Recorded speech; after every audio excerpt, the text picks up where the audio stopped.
I saw a pretty devastating article today that really made me pause. It was in Business Insider and that mentioned this woman who is 55 years old. She's applied to over 300 jobs and she never expected that her 32 years of experience at work, she never expected it to work against her. And it really made me think about ageism in the workforce right now and how folks are not only diversifying their wealth portfolio and their investments, but diversifying also the income that they have coming in from just relying on a single source to having multiple sources of income to protect themselves. So let's talk more about that and how you might be able to do that yourself on today's episode. Welcome to the Secrets to Abundant Living podcast. Your guide on this journey is Amy Sylvis, ready to unlock the keys to a life of true abundance. We're diving into everything from financial freedom and optimal health to meaningful relationships, geographic freedom, and everything in between. It's about creating a life rich in experiences, purpose, and joy. If you're ready for the secrets to an abundant life, hit that subscribe button now, and let's get started. Hey everyone, welcome to the Secrets to Abundant Living podcast. As a reminder, my name is Amy Sylvis, the founder and CEO of Sylvis Capital. We connect investors to hands-off real estate investment opportunities to produce cash flow, grow their wealth, and of course, mitigate some taxes.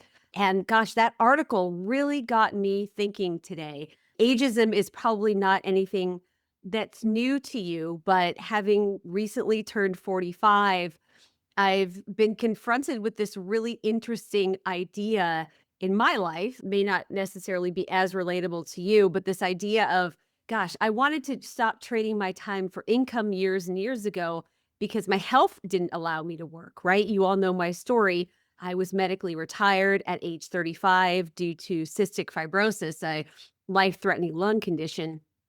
And I loved what I did in biotech. I never wanted to stop working, but I was forced to stop working because of that. And through a miracle drug by the grace of God back in 2019, I had the health to be able to work again. But I decided not to go back to a W-2 because I still understood the risks of trading my time for money, even when my health wasn't as much of a threat. And thank goodness I am incredibly healthy now.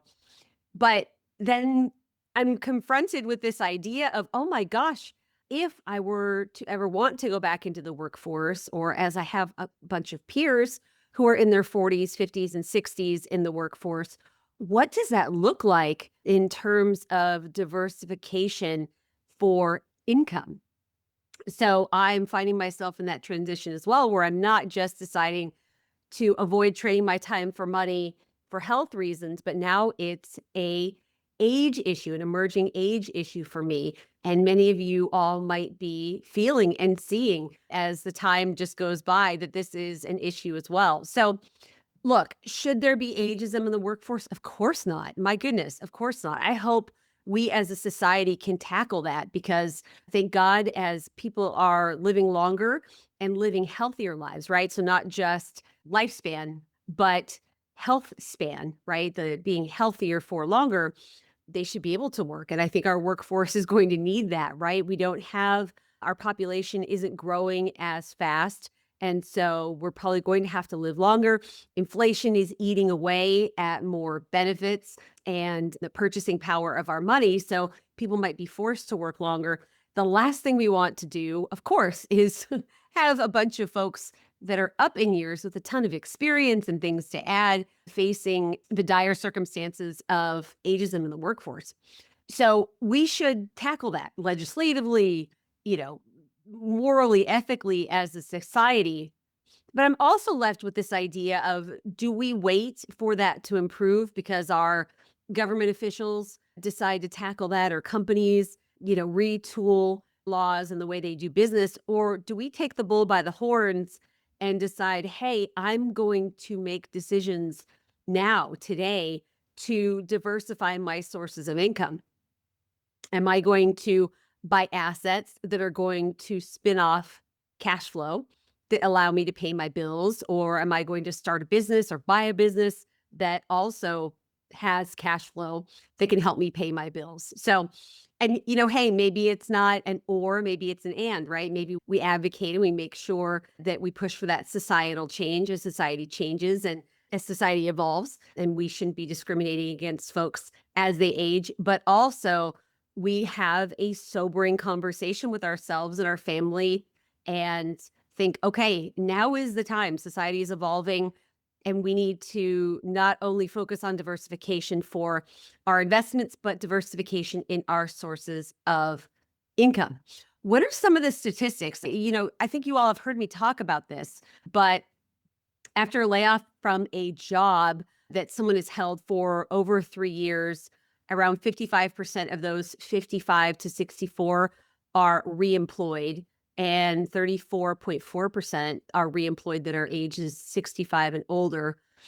Some really sobering statistics. Average unemployment runs around 32 weeks for workers 45 to 64, compared to just 18 weeks for those 20 to 24. Reemployed workers from 51 to 61 saw a median hourly pay fall by 21%. Looking at people that were tracked from age 50 on, 56% were laid off or pushed out at least once. Only 1 in 10 ever earned as much as they did before the layoff again. In another study, applicants with identical resumes, applicants aged 49 to 51 got 30% fewer callbacks from applicants of a younger age. So it is no joke. So what can we do? It's really hard when we're trained, right, societally and educationally to have a W-2. Maybe we're not taught how to be entrepreneurs. Maybe we're not taught how to be investors, and to think, well, wait a minute, I was told that I could work and save and my money would be worth something. My education would be able to allow me to remain employed and earn a good living to not only pay my bills, but save for the future. And maybe you've got some resentment because you feel like you're being forced to become an investor, to become an entrepreneur. And that wasn't really the deal that you thought you were buying into. And hey, you've got a right to say, wait a minute, I feel like the world is changing rapidly. It is. And I think it's only going to keep moving. So my job here and my thoughts are, look, take it from someone who also didn't sign up for the bargain of not being able-bodied to work when all of her peers were. I understand completely. It's jarring and it's unfair for things to not work out the way that we want them to. And I'm not saying it's necessarily not working out for you right now, but hedging our bets and seeing where things might be going as we are in our 40s, our 50s, and our 60s might behoove us. All of us are not the same. So I'm not giving you all career advice or financial advice, but it does really feel like reading this article and the subject of this podcast of abundance. I definitely feel that push to encourage you all to go down that journey of self-education in personal finance, of studying entrepreneurship, studying investing,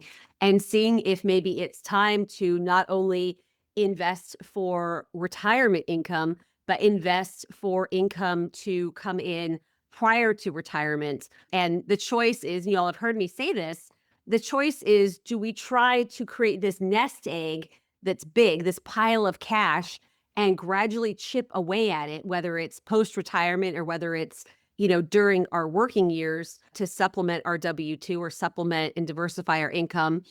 And do we hope that that pile of cash or that nest egg lasts?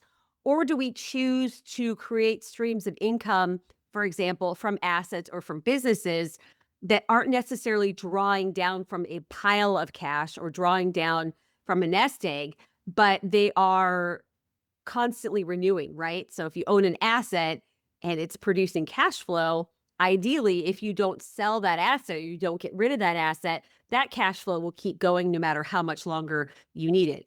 Obviously, you need to run it right. You need to have the skills to be able to do that. The same with the business, right? That needs to be run well so that it produces cash flow.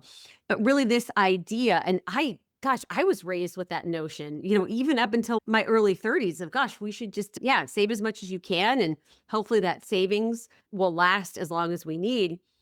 Whew, it's a tough way to live to count on that because you're really gambling. with, not outliving that savings or that assets or that pile of cash's ability to pay your bills. So switching the way that we think, possibly, again, not financial advice, but thinking through how we might also be able to have golden eggs that we don't necessarily sell or get rid of that can either replace our W-2 income or supplement that can be really helpful. You've heard me tell the story, but it was Rich Dad, Poor Dad for me that really changed my perspective. I went to a top 25 MBA program in my 20s. I had a great undergraduate education, but there and also my amazing, solidly middle class parents, no one taught me this idea of anything other than saving for retirement, which, I never thought I'd live to see anyway because of cystic fibrosis, my lung condition, but, saving for retirement or trading my time for money. There were no examples out there. So that book that Robert Kiyosaki has of Rich Dad, Poor Dad, and then if you read Cash Flow Quadrant by him, and then Tax-Free Wealth by Tom Wheelwright, The ABCs of Real Estate Investing by Ken McElroy, all of those books. Oh, The Creature from Jekyll Island by G. Edward Griffith.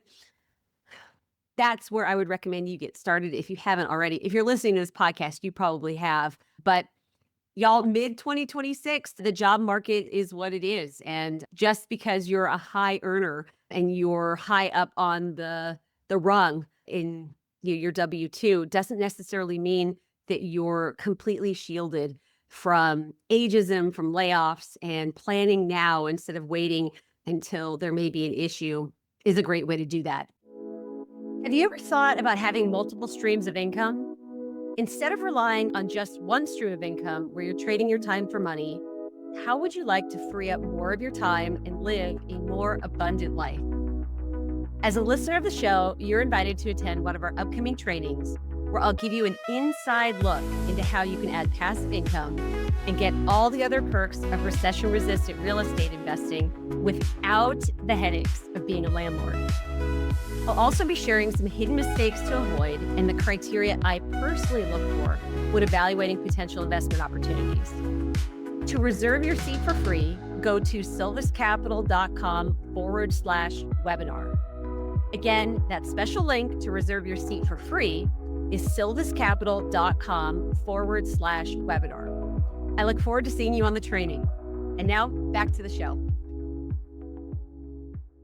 So what is your next move? It is really to define what your monthly expenses are and understand how much monthly income you're bringing in from your W-2, which is the income part's probably the easy part, right? But your expenses from how you live is really important. And then understanding what is your goal in terms of how much of your expenses do you want your investments or a side hustle business or a full-on business? Maybe it's not a side hustle. What percent of your expenses do you want covered by your cash flowing investments or by a business, whether it's a side hustle or a full-on business that you are creating? So the answer may be originally, hey, I'd be overjoyed if I could diversify my income enough to have 50% of my expenses every month covered. Or you may say, Amy, I am fully in on this. I want 100% of my average monthly expenses covered by assets that produce income. So income from those assets or your business. And you may start off with 25%. Only you know the answer, but I will tell you that most Americans, 100% of their expenses need to be covered by their W-2 income. That is not much income diversification. So if you even have 10%, 25% covered, that's outstanding. That is mitigating your income risk. And you may say, Amy, I've got a bunch of savings. I've got assets I could sell to cover a income shortfall. Sure, that's great. But again, that is that stockpile of cash that may run out. So I'm grateful if you have savings. That's incredibly important. But the goal is how long can you maintain your same lifestyle without dipping into savings, without selling assets? And if you were to lose your W-2, how long could that scenario go on? And that's where your answer is. Again, only you know your goals, only you know your risk tolerance. But in 2026, with AI on the horizon, with ageism, with, what in the possible World War III is going on, I want everyone to be as secure and diversified as possible. So I'm really excited and curious to hear what you all are doing to diversify your sources of income. You all know what I do. I own cash flowing real estate. I have several other coaching businesses that I do. So my husband and my husband has a W-2. So as a family, we are quite diversified, but always looking to continue that and taking into our own control as much as possible. Again, as I said, this started off as a health thing for me and as a necessity. But as I'm blessed and grateful to live long enough and be 45 and have grays going on in my hair and wrinkles on my face and all of the things that come with ageism is now something that I never thought I'd be blessed enough to have to face. But sadly, it's the way the world is. And so instead of waiting for that to be resolved and relying on other people, and they should solve it, right? I fully support that. That shouldn't be something anyone faces, but I'm not waiting for someone else to solve that. I'm taking all of this into my own hands and making a scenario in which my income is not dependent upon whether or not someone decides to be ageist or not. Okay, y'all, I am cheering you on. Hopefully this gave you food for thought. Go calculate your monthly expenses on average and decide. That's your action item. Decide how much income do you want to come from another source other than your W-2? How much of your expenses do you want covered there? I'll talk to you all soon. Thanks for joining. Bye for now. Thank you for joining us on another episode of the Secrets to Abundant Living podcast. We hope you found inspiration and valuable insights that will empower you on your journey towards abundance. If you enjoyed today's episode, don't forget to subscribe, rate, and leave a review. Your feedback means the world to us, and it helps others discover the secrets to an abundant life too. Stay connected with us on LinkedIn, Amy Sylvis. Keep striving for your goals, nurturing your relationships, and embracing the adventure that is life. Until next time, we wish you an abundantly fulfilling day.